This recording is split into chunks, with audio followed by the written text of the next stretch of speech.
A silent team is killing productivity. You know the feeling. The office is quiet, but the air feels heavy. You're at your desk staring at a spreadsheet that simply refuses to balance. You've got the degrees, you've got the sharpest strategy, and you have a team that has worked themselves to the bone.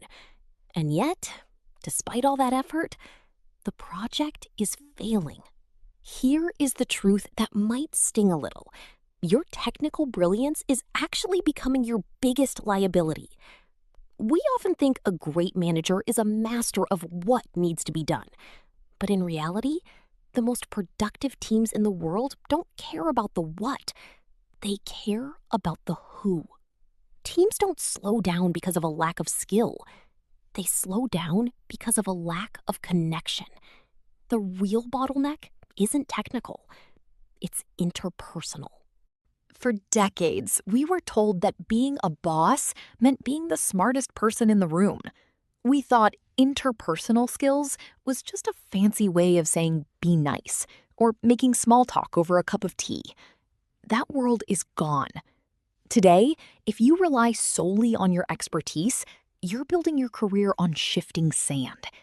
Employees no longer trade their loyalty for a paycheck alone. They trade it for feeling understood. When you ignore the human element, productivity doesn't just dip, it evaporates. You see missed deadlines and high attrition, but what you're actually looking at is the cost of a connection deficit. Without the ability to read a person or truly listen, you aren't leading. You're just a bottleneck with a title. This isn't about being a people pleaser. It's about being a people whisperer. High productivity is a byproduct of psychological safety. If your team doesn't feel safe to fail, they will never be brave enough to succeed. The human brain is wired for safety, and that safety comes from how we are treated, not just what we are told. Your soft skills are actually your hardest assets. They are the gears that turn the engine. Think about it. When a manager truly listens, people open up. When a manager shows respect, people step up. When a manager builds trust, people go far beyond their role. This isn't just a theory, it's a pattern. Let me tell you about Rahul. He was a project lead at a major tech firm in Bengaluru. The man was a genius, could code faster than anyone. But his team was miserable. Every time a mistake happened, Rahul would point it out with surgical, cold precision. He thought he was being efficient. Within 6 months, 3 of his best developers quit. The project hit a wall.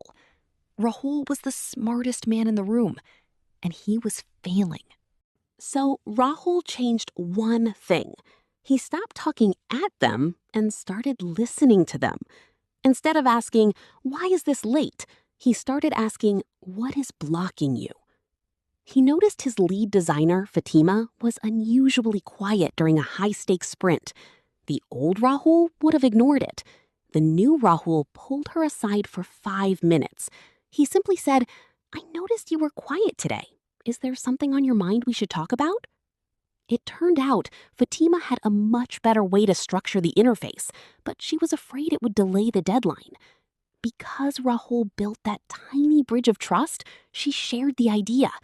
That one conversation saved the company 3 weeks of rework.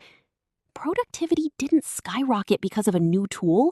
It skyrocketed because Rahul learned how to manage a human heart, not just a human resource. That one meeting did more than any performance review ever could. Silence turned into ideas. Hesitation turned into action. And effort finally turned into ownership. High productivity is not about squeezing more hours out of the day. It's about removing the friction between people. A manager who builds relationships builds results. Because at the end of the day, people do not work for companies, they work for people. So here's a thought to carry with you. If your team is not performing, don't just look at the work. Look at the space between the people. Because that invisible space, that is where leadership truly lives. Thanks so much for staying with me until the very end. It really means a lot. If you found today's session helpful, please hit that like button and share this with a friend who might find it useful too.